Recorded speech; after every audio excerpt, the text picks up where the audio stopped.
सब दोस्त अपने अपने वेरीफाई कर लें पासपोर्ट। अगर किसी ने लॉकडाउन के दौरान वीज़ा रीनूअल करवाया है वो 100% मैं कह सकता हूँ, अगर उसकी कॉलिंग ऑनलाइन है वो चेक करवाए, उसका स्टिकर 2 नंबर निकल आएगा। कोई इमिग्रेशन लॉकडाउन के दौरान काम नहीं कर रही अभी तक। मैं खुद आज इमिग्रेशन में गया हूँ अपनी कंपनी के सिलसिले में, थोड़ा सा काम था मुझे, और मैंने भी यही कानून फॉलो किया कि भाई पहले उनको रजिस्ट्रेशन करवाइए, फिर मैं उधर गया हूँ। इमिग्रेशन कोई इस टाइम वीज़ा रिन्यूअल नहीं कर रही, सिर्फ और सिर्फ डाटा ऑनलाइन हो रहा है। बाकी अस्सलाम वालेकुम रहमतुल्लाहि व बरकातुहू। उम्मीद करता हूँ सब दोस्त खैरियत से होंगे। आप देख रहे हैं SM अब्बास यूट्यूब चैनल, मुझे कहते हैं जी अब्बास। अच्छा जी, आज एक दोस्त ने रब्ता किया कि कुछ दिन पहले मेरे भाई की फ़्लाइट थी और उसको एयरपोर्ट पे अरेस्ट कर लिया गया। वीज़ा उसका जेन्युइन था और कुछ दिन पहले ही उसने लगवाया था, लेकिन एजेंट के थ्रू वीज़ा लगवाया था। तो लिहाजा भाई जब वो ट्रैवल करने लगा 24 तारीख को, जो पिछले महीने की थी, तो उसको इमिग्रेशन ने अरेस्ट कर लिया। भाई उसके लिए क्या करना चाहिए और इमिग्रेशन ने क्यों अरेस्ट किया उसको? मैं अक्सर जो मलेशियन लॉ है उसको फॉलो करते हुए कभी भी अदारों पर अटैक नहीं करता, क्योंकि इन बिहाइंड जब भी कभी भी कुछ होगा तो वो हमारे ही कुछ ना कुछ काकरोच पाए जाते हैं जो एजेंट की सूरत में होते हैं, और वो फ्रॉड करते हैं अपने 2, 4, 500, 1000 की खातर। वो नहीं देखते ये भी बेचारा किसी माँ का बेटा है, ये भी किसी बहन का भाई है, ये भी किसी औरत का शोहर है, ये भी किसी बेटी का बाप है। तो वो ये नहीं सोचते, उनको क्या चाहिए भाई? पैसा। और एजेंट के लिए मेरे ख्याल से माँ भी वही है, बहन भी वही है, बाप भी वही है, सब कुछ वही है। जो गलत करते हैं, जो रिस्के हलाल कमा रहे हैं और जेन्युइन काम कर रहे हैं, उनको मेरे ख्याल से जितनी माएँ बहनें बेटियां दुआएं देती हैं वो एक अलग चीज़ है, लेकिन हमेशा उनके लिए ये अल्फाज यूज़ करता हूँ जो गलत कर रहे हैं। उस भाई को अरेस्ट किया गया। उसकी वजह क्या थी कि भाई एजेंट ने कुछ दिन पहले लॉकडाउन के दौरान वीज़ा रिन्यू करवाया, वीज़ा जेन्युइन था, कॉलिंग ऑनलाइन थी, स्टेटस उसका चेक किया जेन्युइन था। अक्सर जैसे होता है एजेंट आपको जनाब बताते हैं चेक कर लो जी ਤੁਹਾਡਾ स्टेटस ऑनलाइन हो गया। ओ भाजी जिंदाबाद, अच्छा तुसी हुण पैसे पा दो जी अकाउंट च, फटाफट पैसे पा दो। ऐसे ही होता है ना। और बंदा गरीब आदमी बेचारा जैसे कैसे करके इधर से उधार ले उधर से उधार ले, वो उसने वीज़ा लगवा लिया। अब बताएं वो किधर जाए? और एजेंट साहब ने क्या किया, अपने 200, 400, 1000 की खातर उसको जाली स्टिकर लगा के दे गया। और वो बंदा, उसको तो इतना मालूम ही नहीं था कि ये जाली स्टिकर, ये 2 नंबर स्टिकर। उस बंदे ने ट्रैवल किया और एयरपोर्ट पे पकड़ा गया। खुदारा उन लोगों के लिए थोड़ा सा शर्म की बात है, थोड़ी सी शर्म कर लें और ये सादा लोग इंसानों को लूटना बंद कर दे। 2, 4, 500 रिंगट तुम्हारी कब्र में काम नहीं आएगा। और ये बेचारा जो अभी इतने महीने 24 तरह के अब तक तकरीबन महीना होने का, ये जब से जेल में है, इसकी कोई गलती नहीं है।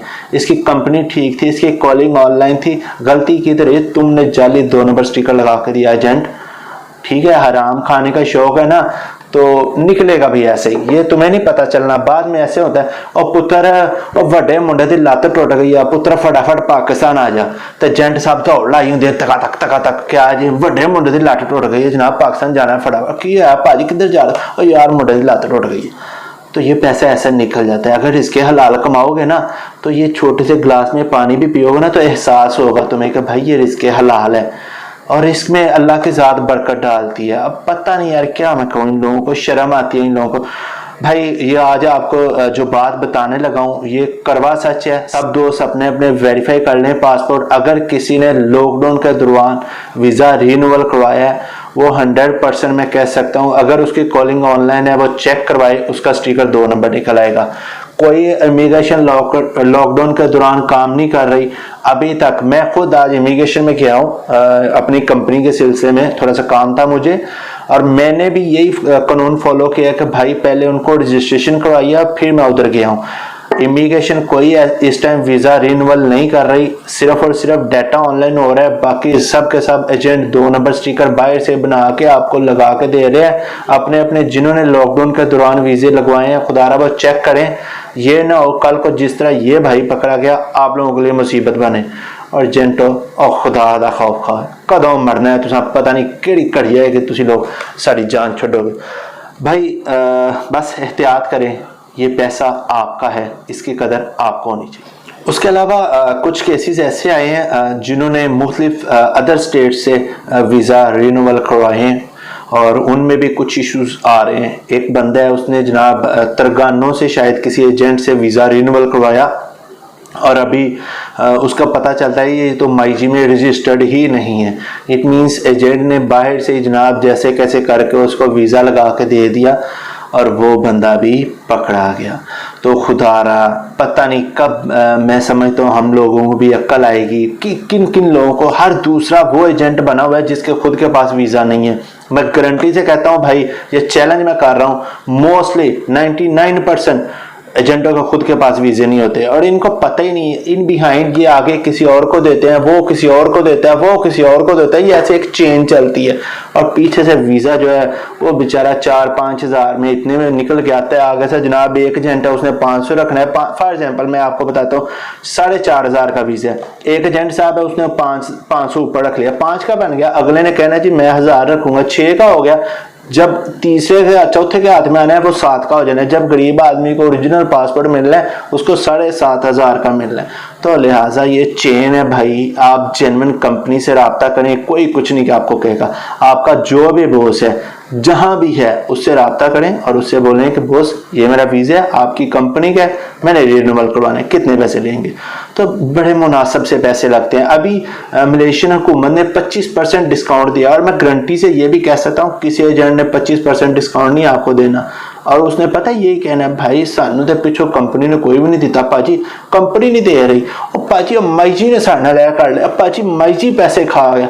ऐसा नहीं होता भाई, ये मोस्टली एजेंट हजरात अपने तकिए के नीचे ऐसे पासपोर्ट रख के बैठे होते हैं और हमें झूठ बोल देते हैं जी मेरा ताड़ा पासपोर्ट तो जनाब उथे इमिग्रेशन फंस जाता है। कोई पासपोर्ट इमिग्रेशन नहीं एक्सेप्ट करती, ये भी आज मैं आपको बता रहा हूँ। इमिग्रेशन में कोई पासपोर्ट सबमिट नहीं होता। जो भी यूटर्न वाले वीजे होते हैं हमेशा वो एजेंट के तकिए के नीचे आपको पासपोर्ट मिलेगा, ये भी गारंटी है। कभी भी इमिग्रेशन नहीं लेती, ये 6-6 महीने साल की है जी। और यार तेरा पासपोर्ट उथे जमा कराया था इमिग्रेशन जो फंस गया था यार, और लॉकडाउन हो गया जी, वो लग नहीं रहा। और भाई क्यों झूठ बोल। बहरहाल भाई जिसने भी वीज़ा लगवाना है एजेंट से सबसे पहले वेरीफाई करो भाई तेरे खुद के पास वीज़ा है। अगर तेरे खुद के पास वीज़ा है तो तू मेरा वीज़ा लगवा। अगर तेरे खुद के पास ही वीज़ा नहीं, पहले खुद का लगवा फिर मेरा लगवाना।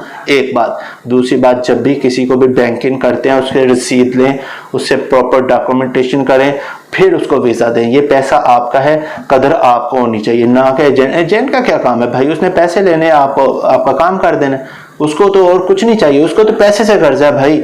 वो जल स्टिकर भी लगा के देगा तो उसने लगा देना आपको, भाई ये लो ये लगा दिया आप जाओ। आपने बहुत सी न्यूज़ में देखा होगा, मोस्टली इमिग्रेशन की वेबसाइट पे जाए वहाँ पे आपको मिलेंगे भाई ये फलां आज हमने पड़ासी किया, वहाँ पे हमने एक रेड किया, ये इतने पासपोर्ट इतनी उसकी कॉपियाँ मिली हैं, ये 2 नंबर स्टिकर बना रहा था, ये फलां जगह पे हमने रेड किया, ये फलां बंदा जाली स्टिकर लगा के दे रहा। तो ये ऐसे सिस्टम चलता है भाई।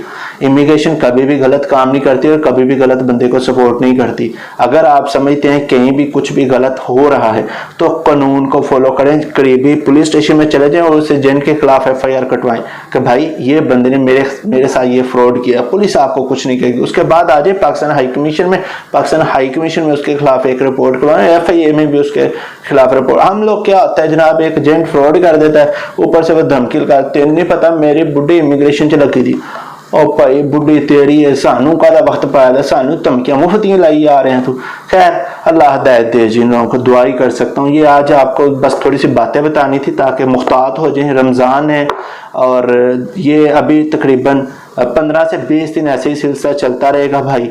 कोई वीज़ा स्टिकर इमिग्रेशन नहीं लगा के दे रही, वो अपने जो उनके मसले मसाइल हैं, जो एमरजेंसी केसेस हैं वो क्लियर कर रहे हैं।